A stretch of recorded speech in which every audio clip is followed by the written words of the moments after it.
मेरे सभी प्यारे साथियों को एक बार प्यार भरा नमस्कार। और आज की वीडियो में हम लोग डिस्कस करेंगे इंट्रोगेटिव प्रोनाउन को। इससे पहले मैं 10 वीडियोस प्रोनाउन के ऊपर बना करके डाल चुका हूं। अगर आप लोगों ने वो वीडियो नहीं देखी है तो एक बार जा करके जरूर देख लीजिएगा। ठीक है, चलो शुरुआत करते हैं आज की वीडियो इंट्रोगेटिव प्रोनाउन। अगर हम इंट्रोगेटिव प्रोनाउन की बात करते हैं तो तुमने देखा होगा हम जब सीखते हैं ना तो क्या दिमाग में एक कॉन्सेप्ट चल रहा होता है यार, जितने भी हमारे क्वेश्चन वर्ड होते हैं, जितने भी हमारे WH वर्ड होते हैं जिनकी शुरुआत WH से होती है, WH फैमिली जिसको कहते हैं, वो सब हमारे इंट्रोगेटिव प्रोनाउन होते हैं। अरे नहीं यार, एक कॉन्सेप्ट अपने दिमाग में मन ले जाइएगा। जब आप इंग्लिश ग्रामर को पढ़ रहे हो ना तो छोटी से छोटी बातें यानी कि माइनर से माइनर डिफरेंस आपको पता होना चाहिए, यूज करने का तरीका पता होना चाहिए। तो वो सभी WH वर्ड हमारे इंट्रोगेटिव प्रोनाउन नहीं हो सकते। उनमें से कुछ हमारे इंट्रोगेटिव प्रोनाउन होते हैं, कुछ इंट्रोगेटिव एडवर्ब होते हैं और कुछ हमारे इंट्रोगेटिव एडजेक्टिव होते हैं। ठीक है भाई, हम तुम्हें पहचानना सिखाएंगे कि जो क्वेश्चन वर्ड होते हैं, जो WH फैमिली होती है, WH वर्ड वाले यानी कि ऐसे शब्द जिनकी शुरुआत WH से होती है, तो उनमें से कौन कौन से शब्द हमारे इंट्रोगेटिव प्रोनाउन कहलाते हैं, कौन कौन से हमारे इंट्रोगेटिव एडवर्ब कहलाते हैं और कौन कौन से हमारे इंट्रोगेटिव एडजेक्टिव कहलाते हैं। ठीक है, तो इंट्रोगेटिव प्रोनाउन हम उन्हीं को कहेंगे जो नाउन के रेफरेंस में पूछे जाएं, यानी कि नाउन को रिप्लेस करते हो तभी वो प्रोनाउन होंगे, और जब तक नाउन को रिप्लेस नहीं करेगा तब तक वो शब्द हमारा प्रोनाउन नहीं हो सकता। ठीक है, चलो समझते हैं हम अच्छे से। हमने क्या बताया, वे प्रोनाउन जो नाउन के रेफरेंस में प्रश्न पूछने के लिए वाक्य में प्रयोग हो उनको ही हम इंट्रोगेटिव प्रोनाउन कहते हैं। ठीक है, इसके बाद इंग्लिश ग्रामर में अगर हम बात करें तो इंट्रोगेटिव प्रोनाउन मुख्य रूप से कितने होते हैं, 5 होते हैं। बोले वो कौन कौन से होते हैं हमारे 5, वो भी हम आपको बताएंगे। हु, हुम, हुज, व्हिच और डेट, ये 5 होते हैं। अब बाकी क्या हो सकते हैं, बाकी जो क्वेश्चन वर्ड होते हैं वो या तो हमारे एडजेक्टिव होंगे या एडवर्ब होते हैं। ठीक है, अब हमने कहा जो इंट्रोगेटिव प्रोनाउन हमारे होते हैं 5, वो कौन कौन से होते हैं जिनका हम प्रश्न पूछने के लिए प्रयुक्त करते हैं वाक्य में, तो वो कौन कौन से होते हैं, हु, हुम, हुज, व्हिच, डेट, ये 5 होते हैं। ठीक है, ध्यान बनाए रखना। इसमें हु का प्रयोग सब्जेक्ट के रूप में होता है, हुम का प्रयोग ऑब्जेक्ट के रूप में और हुज का प्रयोग पजेसिव केस के रूप में होता है। ठीक है, लेकिन हु, हुम, हुज इन तीनों का जो प्रयोग होता है वो केवल मानव के लिए, ओनली ह्यूमन बींग्स। ठीक है, ध्यान बनाए रखना। तो हु का प्रयोग और हु का हिंदी मीनिंग क्या होगा, कौन या किसने। हुम का हिंदी मीनिंग क्या होगा, किसी या किनको, यानी कि किसी या किनको से हमको ऑब्जेक्ट का पता लग जाता है, कौन या किसने से हमको सब्जेक्ट का पता लग जाता है, और हुज से प्रश्न करने पर हमको उसके मालिक का पता लग जाता है, यानी कि पोजीशन का पता लग जाता है, उसके अधिकार का पता लग जाता है। ठीक है, और इसका हिंदी मीनिंग होता है किसका, किसकी, किसकी। जैसे बाहर खड़ी हमने कहा ये साइकिल किसकी है, तो भाई हमें उस साइकिल के मालिक का पता करना है, तो हम क्वेश्चन कैसे करेंगे, हुज साइकिल इज दिस। बात समझ रहे ना। इसी तरीके से whom did you want to beat, तुम किसको पीटना चाहते हो, तो किसे, तो whom, who are you, तुम कौन हो, that means सब्जेक्ट का पता करना है।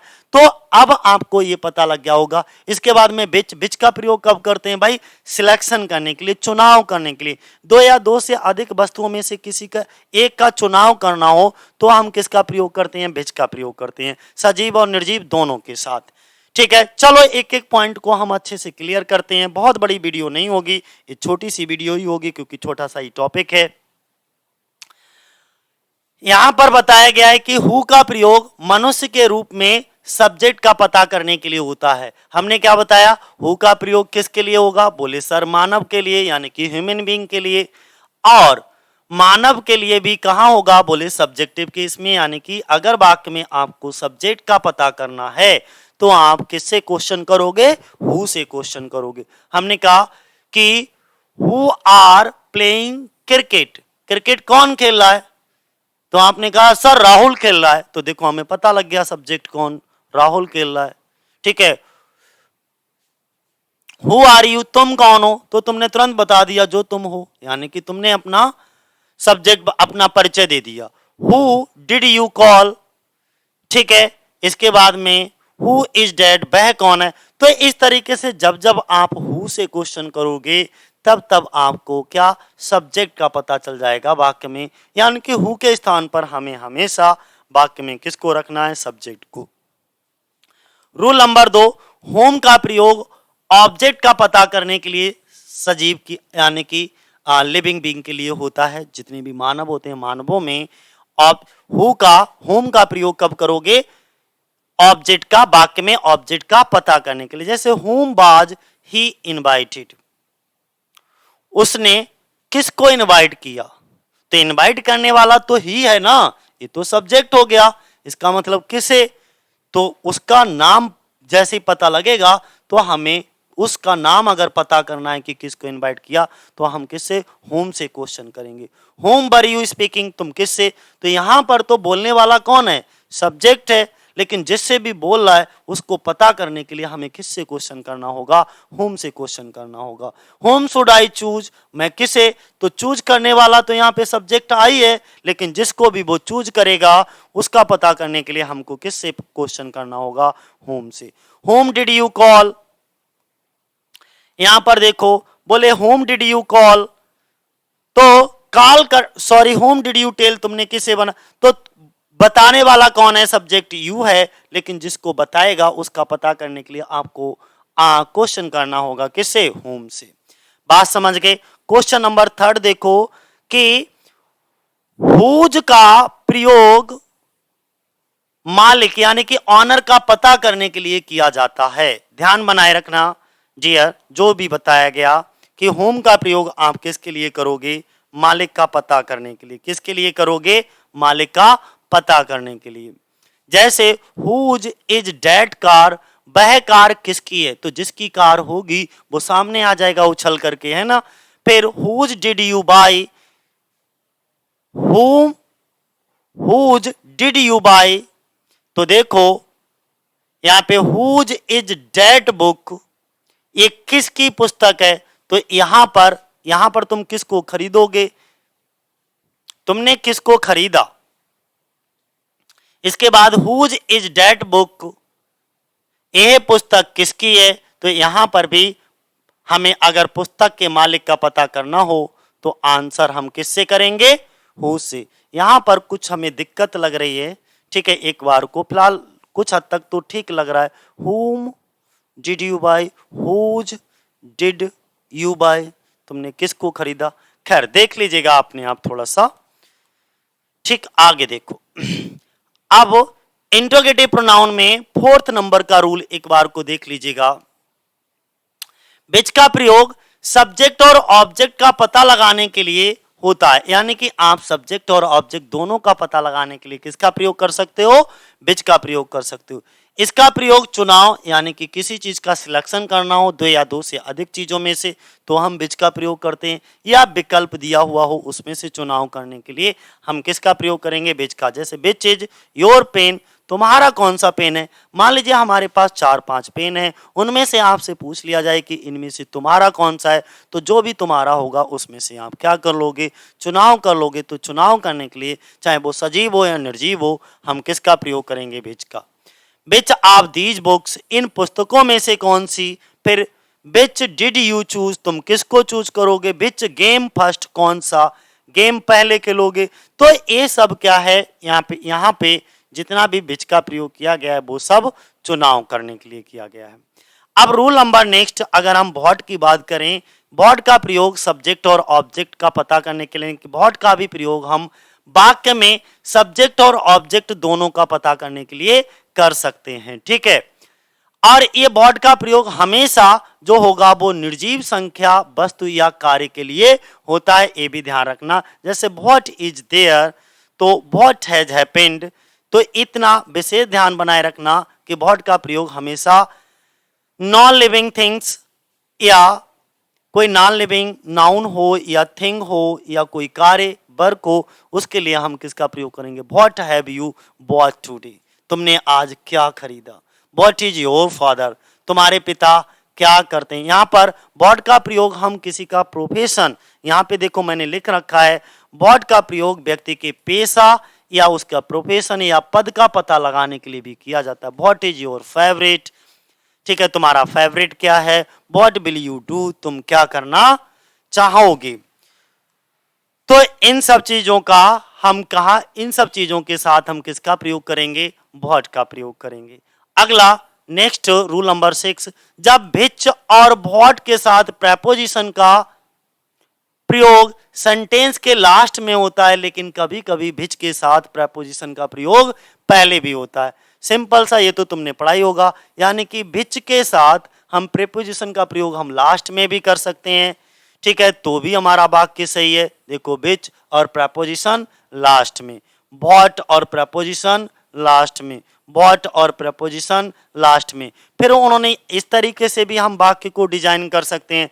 और इन या यानी कि व्हाट और व्हिच के आगे भी हम प्रेपोजिशन का इस्तेमाल कर सकते हैं, बस इतना समझाया गया है, ठीक है, इन व्हिच या एट व्हाट।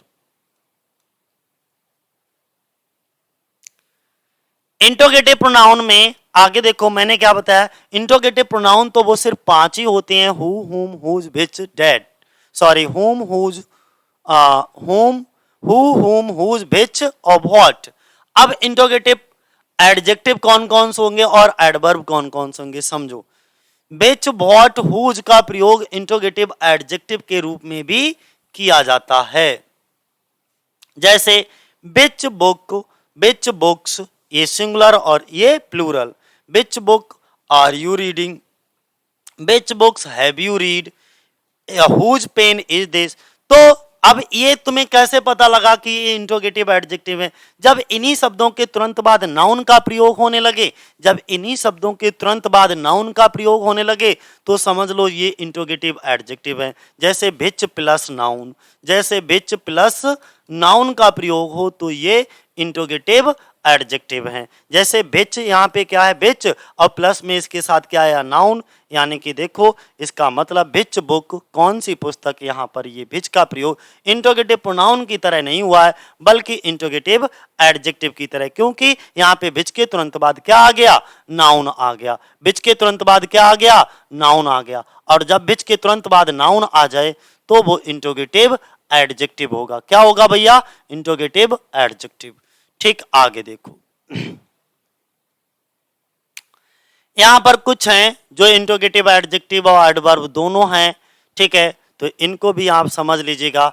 जैसे कुछ कंपाउंड इंट्रोगेटिव प्रोनाउंस हमारे दे रखे हैं, जैसे who ever, which ever, what ever, है ना, तो इनका मीनिंग क्या होता है, किस तरीके से, वो सब हमने यहाँ पर, और ये प्रोनाउन है, इसके बाद व्हिच एवर, ये प्रोनाउन और एडजेक्टिव दोनों है, और इनका इधर हिंदी मीनिंग यूज कर रखा है, तो आप इसको खुद अच्छे से देख लीजिएगा। अब हम बात करेंगे रेसिप्रोकल प्रोनाउन की, इसे भी फटाफट समझ लो कि ये रेसिप्रोकल प्रोनाउन हमारा क्या होता है। रेसिप्रोकल प्रोनाउन हमारे सिर्फ दो ही होते हैं, एक ईच अदर और दूसरा वन अनदर। ईच अदर का प्रयोग सिर्फ दो के लिए, दो व्यक्ति, दो वस्तु या कोई भी दो हो, दो के लिए हम किसका प्रयोग करेंगे, दो के लिए हम ईच अदर का प्रयोग करेंगे। और दो से अधिक के लिए, दो से अधिक के लिए, दो से अधिक के लिए, दो से अधिक के लिए हम किसका प्रयोग करेंगे, वन अनदर का प्रयोग करेंगे। तो आपको समझ आ गया होगा ईच अदर और वन अनदर का प्रयोग हम कहां करेंगे। ईच अदर तथा वन अनदर को रेसिप्रोकल प्रोनाउन कहते हैं, ये पारस्परिक संबंध को व्यक्त करते हैं। अगर तुमसे कोई पूछे कि रेसिप्रोकल प्रोनाउन कौन कौन से होते हैं, तो कहना सिर्फ दो ही होते हैं रेसिप्रोकल प्रोनाउन, एक ईच अदर और दूसरा वन अनदर। ईच अदर का प्रयोग सिर्फ दो के लिए होता है और वन अनदर दो से अधिक के लिए होता है। रूल पढ़ो यहां पे लिखा है ईच अदर का प्रयोग दो व्यक्तियों या वस्तुओं के लिए होता है, जबकि वन अनदर का प्रयोग दो से अधिक व्यक्तियों या वस्तुओं के लिए होता है। यहां पर देखो आप समझ जाओगे, he was so afraid that his knees knocked one another. यहां पर समझिएगा कि he was so afraid that his knees knocked. अब उसकी जो घुटने हैं, तो घुटने बेटा चार तो होते नहीं ना, तीन होते हैं, सबके दो ही टांगे होंगी, दो टांगे, दो पैर होंगे तो दो घुटने होंगे। तो भाई जब दो होंगे, भाई नीज कितने होंगे, दो, जब दो होंगे तो वन अनदर का प्रयोग नहीं होगा, क्योंकि वन अनदर का प्रयोग हमेशा दो से अधिक के लिए होता है। तो किसका प्रयोग होगा यहाँ पे? ईच अदर का प्रयोग होगा। ठीक है, तो सेंस लगा लीजिएगा। After the farewell the students of class 12th bed each other. अब देखो स्टूडेंट ऑफ क्लास 12th, यहां पर कहीं आपको पता लगा है कि फेयरवेल के बाद जो कक्षा 12 के विद्यार्थी थे उन्होंने एक दूसरे को विदा किया, तो यहां पर तो दो के बारे में कहीं कोई जानकारी नहीं मिल रही है। जब ऐसी कोई निश्चित जानकारी नहीं मिल रही है तो हम ईच अदर का प्रयोग नहीं करेंगे, क्योंकि हम जानते हैं जब हमें निश्चित ये पता हो कि यहाँ पर दो ही हैं तभी हम ईच अदर लगाएंगे, नहीं तो वन अनदर लगाएंगे। ठीक है, तो ईच अदर को हटा करके आपको क्या लगाना पड़ेगा? One another. यहाँ पर भी आप और अच्छे से समझ सकते हो, जैसे टू फ्रेंड्स। अब देखो यहाँ पर तो सिर्फ दो ही हैं, जब दो हैं तो दो के लिए भैया क्या लगेगा? Each other. दोनों दोस्त आपस में झगड़ पड़े, है ना। यहाँ पर दे आल, इसका मतलब दो से अधिक हो गए। दे आल पता नहीं कितने हैं, तो हम इनके लिए क्या लगाएंगे? Reciprocal pronoun one another. सब ने एक दूसरे को उपहार दिए, ठीक है, बट वहां पे क्लियर नहीं है कि वो सब कितने हैं। यहां पर देखिएगा दीज टू, यहां पर सिर्फ दो ही पता लग रहा है, पक्की संख्या पता लग रही है, तो क्या लगाएंगे भाई? दो के लिए ईच अदर। ठीक है, ये दोनों छात्र एक दूसरे से प्यार करते हैं। These two students love each other. इसके बाद दे सेव्ड। अब यहाँ पे हमें नहीं पता कि वो लोग कितने हैं, जब कितने हैं तो हमें नहीं पता, और एक से जब दो का हमें एहसास नहीं हो रहा, दो का पता नहीं चल रहा, तो हम क्या लगाएंगे? वन अनदर, यानी कि उन्होंने एक दूसरे की मदद कर अपनी जान बचाई। अब एक आखिरी बचा है और आज आपका प्रोनाउन पूरा समाप्त। इसके बाद कोई प्रोनाउन नहीं बचेगा। ठीक है, लगभग 10-11 टाइप के जितने भी प्रोनाउन थे वो हमने समाप्त कर दिए, और टोटल प्रोनाउन पे 11 वीडियोस हैं। अगर आप इन 11 वीडियोस को देख लेते हो तो यकीन मानो कोई सा भी कंपटीशन एग्जाम देने जाइएगा, तुमसे एक भी कंपटीशन का एग्जाम बचने वाला नहीं है, इतना डिटेल पढ़ा दिया है हमने। एक्सक्लेमेटरी प्रोनाउन की अगर हम बात करें, विस्मयादि बोधक सर्वनाम की, तो इसमें सिर्फ एक्सक्लेमेटरी प्रोनाउन सिर्फ एक होता है, सिर्फ एक। कौन सा? व्हाट। सिर्फ व्हाट को ही हम एक्सक्लेमेटरी प्रोनाउन कहेंगे, क्योंकि ये किसको रिप्लेस करेगा? नाउन को रिप्लेस करता है। तो a pronoun used an exclamation is called an exclamatory pronoun. कोई भी वो सर्वनाम, वो प्रोनाउन जो विस्मय या आश्चर्य का बोध कराए तो विस्मयादि बोधक कहलाता है। जैसे सिंगल एक है, कौन सा? व्हाट। एग्जाम्पल देखो ध्यान से। बोले सर तो ये बाव, अलास, हुर्रा ये क्या होंगे?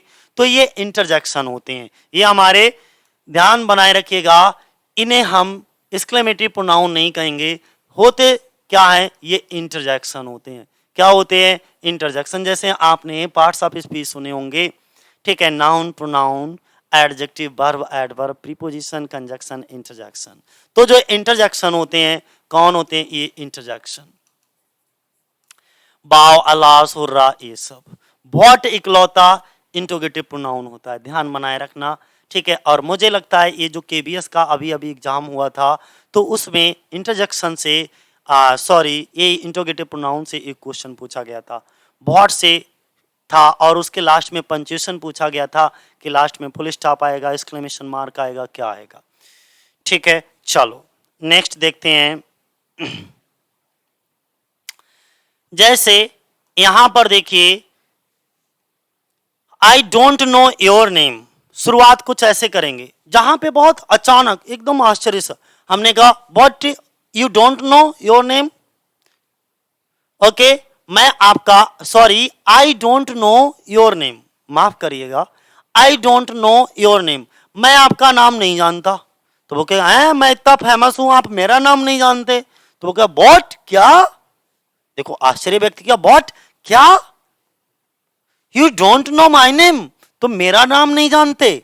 फिर समझ रहे? तो इस व्हाट से क्या पता लग रहा है? आश्चर्य, sudden feeling express into our heart, यानी कि एक्सक्लेमेशन होता है क्या? An exclamatory sentence, okay, come sudden feelings into our heart, हमारे जो हृदय में अचानक से कोई फीलिंग आए, भाई हमारा एक्सक्लेमेटरी सेंटेंस है। फिर उन्होंने कहा what, Srinivas has topped the IAS examination.